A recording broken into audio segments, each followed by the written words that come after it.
Hi, so welcome to my channel. This will be my first video. For my first video, I wanted to talk about something that has affected me my whole entire life, and that is my mental health. So I guess I'll just get into it.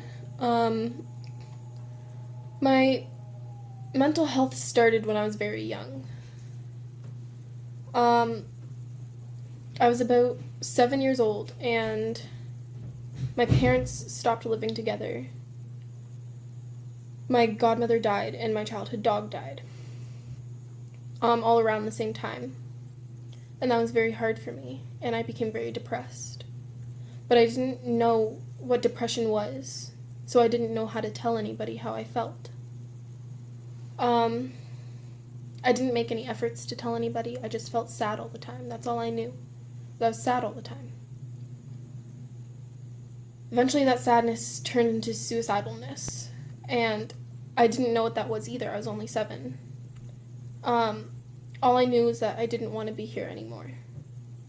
And that was really hard. I would try to kill myself, but in ways that would never work, like suffocating myself under a blanket.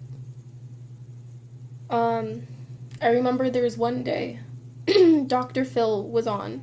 I was watching it with my mom, and he was talking about suicide, and this was the very first time I had heard of it. I was maybe 8, and he was talking about this way this girl killed herself, and I was paying very in-depth attention to it, trying to figure out how I myself could do that. This went on for a while. It was about a year, from when I was 7 to when I was 8, and eventually it got better, for a few years. Then I turned 10, and I started to get bullied really bad at school. It was really hard. There was just this group of girls who were so mean to me, and a lot of it was online. But I did do something about it. I brought it up to my principal, but that didn't really change much. I started to get suicidal thoughts again, but I never acted on it. And after a few months, it went away again. When I turned 12, I moved schools, and I was getting bullied even worse. This time it was both online and in person. And it was just horrible. I came home crying all the time, but I wouldn't tell anybody. I'd go into my room and cry. And I was always begging my mom to change schools, as I was with my first school, so she didn't understand what was going on. She wouldn't let me change schools because the only other school I could go to was a Catholic school, and she didn't want me to go to Catholic school. So I went to my own vices, and I started self-harming. It was about November 2011 when I became addicted to self-harm. It was August 2011 when I first hurt myself. A few months later, a lot of the comments that the other people were making were around my weight. I was a very overweight kid. I started to starve myself. And my friends, I told my friends, and they would try to get me to eat, and every time they made me eat, I would force myself to throw up when I got home. And that's where my eating disorder started. It got to the point where my dad noticed, and he came up to me one day when I was walking into my room, and I remember him saying to me, "Are you starving yourself to be pretty?" And I lied to him straight up, and I was like, "No, Dad, no, don't worry, it's no big deal. Nothing's going on, I'm just not very hungry." And to this day, I wish I didn't lie to him, because maybe I would have gotten help sooner. In March of 2012, I was in 8th grade, and my self-harming had started to get worse. The cutting was getting deeper, and my best friend knew about it, and she'd see the cuts, and she got very concerned. So she went to her teacher, and she told her teacher that I was cutting myself, but she went to a different school than I did. So her teacher contacted my school, and they pulled me out of French class one day to have a meeting with the principal and my teacher, and they just full out asked me, "Are you cutting yourself?" And I just broke down in tears. I didn't even answer. I just broke down in tears. And then they knew right away, okay, yeah, she is. And I begged them not to tell my parents, because I didn't want my parents to be disappointed in me. I didn't want them to know that I was hurting.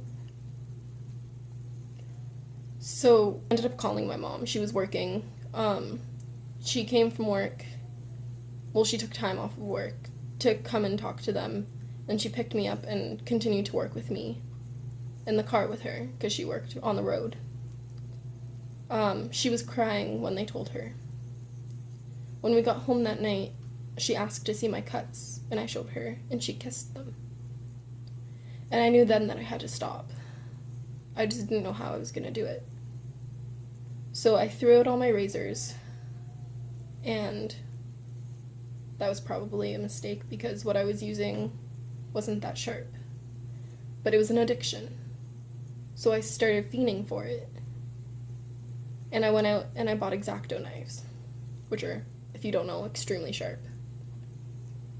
And I started using those. This went on for a while. My eating disorder, my self-harm, went on for years. When I turned 15, I was still barely eating. I weighed the same amount that I did when I was 11, which back then I was happy about it.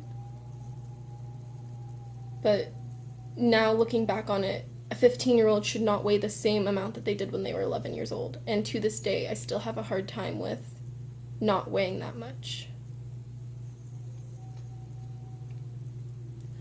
When I turned 15, my mom ended up in the hospital, and she was diagnosed with an aggressive, rare, unknown type of cancer. They didn't know what it was. It grew very fast, and it was very scary. I didn't know what I was going to do if she didn't make it. So I was trying my best to be there for her and to take care of her. But it took a very big toll on my mental health. But I wanted to get better for her. So at this point, I had done a lot of research about bipolar disorder. And I realized that a lot of my symptoms matched up with it. So I thought I was bipolar. And I told my mom about this. But she had so much going on that she couldn't really do much for me. So I was left to my own devices, and a few months later I attempted suicide by overdosing on antidepressants. I was prescribed antidepressants for sleep, because I couldn't sleep at all. When I overdosed on the antidepressants, I lay down in my bed and I felt the effects start to kick in. I had taken about 25 of them. And then I got scared and I realized that I didn't want to die. So I burst into my mom's room and I told her what I had done. And she put me straight in the car and we started driving to the hospital, which was about 40 minutes from my house. About 10 minutes into the drive, I started to pass out. And she took her eyes off the road for a moment to try and wake me up. And while this happened, the car in front of her stopped at a red light, and we crashed into that car going 80 kilometers an hour.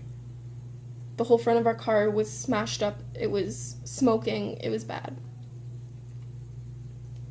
So an ambulance was called to take me the rest of the way to the hospital. This was really scary for me. In the area that I was living in, the hospital was in Barrie, Ontario. When a minor tries to commit suicide, they bring in someone from a thing called Kenark.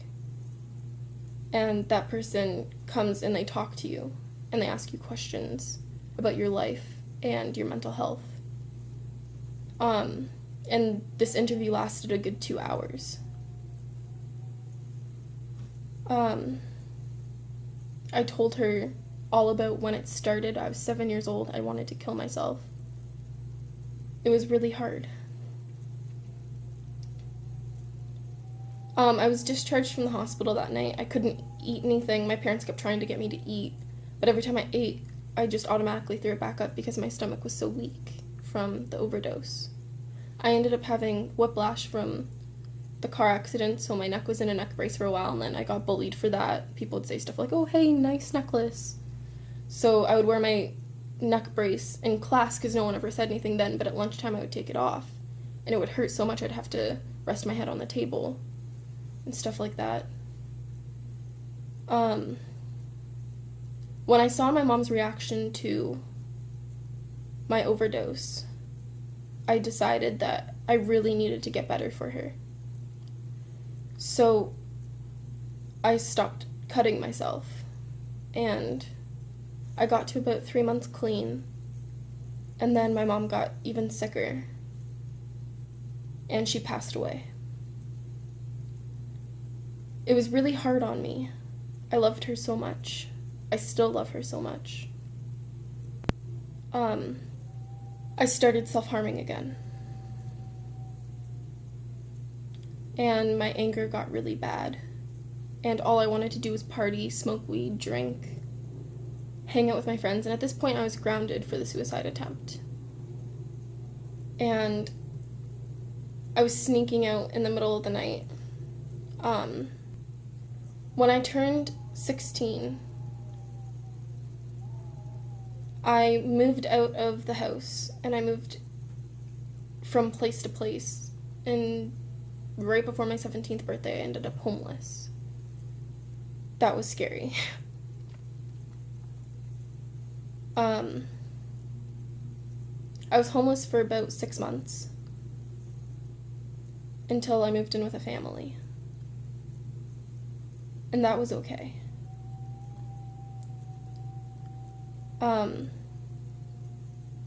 Fast forward to the next summer, and I went through my first manic episode. I was smoking weed all the time. I started having hallucinations. I remember I hallucinated a text message for 10 minutes straight, where my friend said I was just staring at my phone blankly. There's nothing on my screen. And I was like pushing buttons on my phone. There's nothing on my screen. And then when I snapped out of it and I realized that none of those texts were there, I freaked out.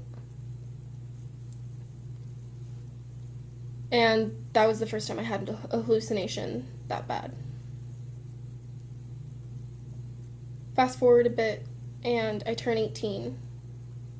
I fall in love for the first time with an amazing, amazing man. We were the same age. He was very put together. I go into the worst depressive episode of my life. I start isolating myself from everyone. I lived with him at this point in his family's house. And I stopped eating. I lost a good 30 pounds in 6 months. I became very bony. I started dissociating, and I would have thoughts like, oh, if I jump in front of this car right now, it's not going to kill me, I'm invincible. The depression just kept getting worse and worse and worse. And I started smoking weed from the moment I woke up to the moment I went to bed to cope with it. I smoked weed so much that I didn't get high anymore. So there's really no benefit of me smoking weed. I just felt like if I stopped smoking weed, the world would explode. And I remember saying this to a doctor.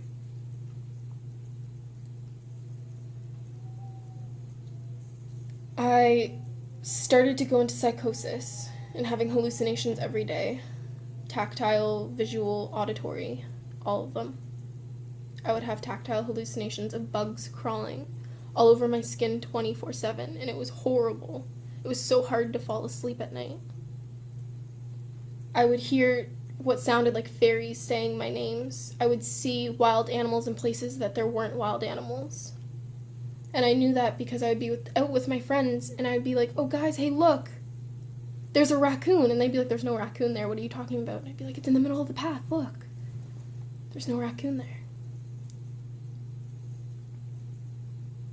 Eventually I started seeing bugs crawling on walls, just like swarms of bugs all over the walls. It was terrifying. I hate bugs. And it got to the point where I became very suicidal, and I was threatening suicide to my boyfriend every day.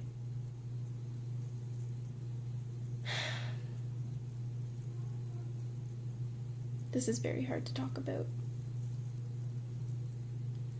Eventually, I knew I needed to be in the hospital. And my boyfriend took me out for lunch one day. Then we got in the car and he says, okay, we're gonna go to the hospital.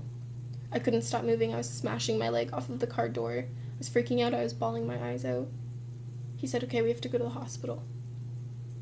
So we went to the hospital, and for the first time, I heard the song In My Blood by Shawn Mendes. It was playing on the radio. And I knew, okay, this is what I have to do. I can't kill myself. It's not in my blood. Just like he says in the song, it's not in my blood. So we get to the hospital, and I tell the nurse everything that's going on. And I had these crazy delusions that every person that was walking down the street was going to kill me. And that was terrifying. So the nurse, they kept me overnight. They formed me, kept me overnight so I could see a psychiatrist. And the psychiatrist diagnosed me with borderline personality disorder. Now, that diagnosis was wrong, but she was just going off of one visit, watching me overnight, that kind of thing. And I will get to why I was diagnosed with borderline personality disorder, why it was mixed up. It was explained to me. She gave me a choice between inpatient or outpatient therapy. She told me inpatient didn't have a lot of therapy. They would just watch me until I got better. Or I could go to outpatient where there would be therapy every day. And I could work on myself. So I chose outpatient therapy. I was discharged and I went home. The next week, I started therapy. And that therapy was really good. I saw the psychiatrist that went along with the outpatient program, and she put me on medication. And she diagnosed me with complex PTSD, which is PTSD that's caused from around 10 years of childhood trauma. Repeatedly.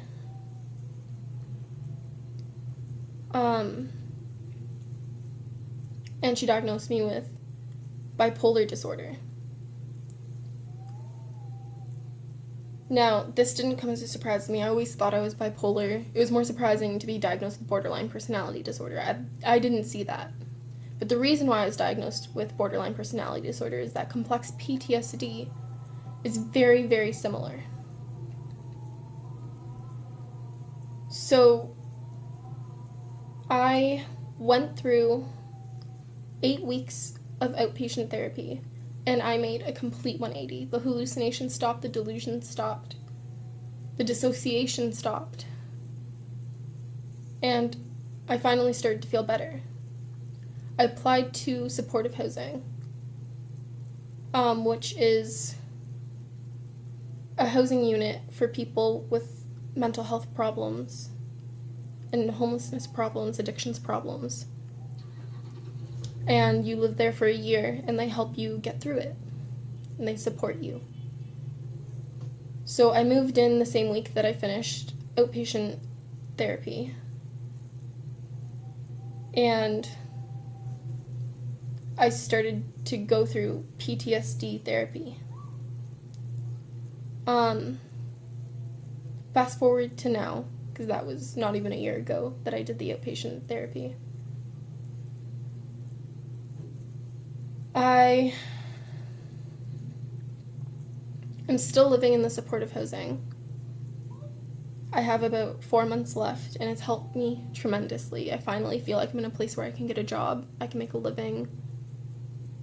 2 months ago, my wonderful, wonderful boyfriend broke up with me. Not for lack of love, just for personal reasons that he had, which I completely understand. Maybe one day we will be together again, but that day is not today. As much as that sucks, it's the honest truth. Where I am right now, I'm having a medication change because I was on risperidone. Risperidone, one of the side effects can have your prolactin levels, which is a hormone. Your prolactin levels can rise very high, and that's what happened to me.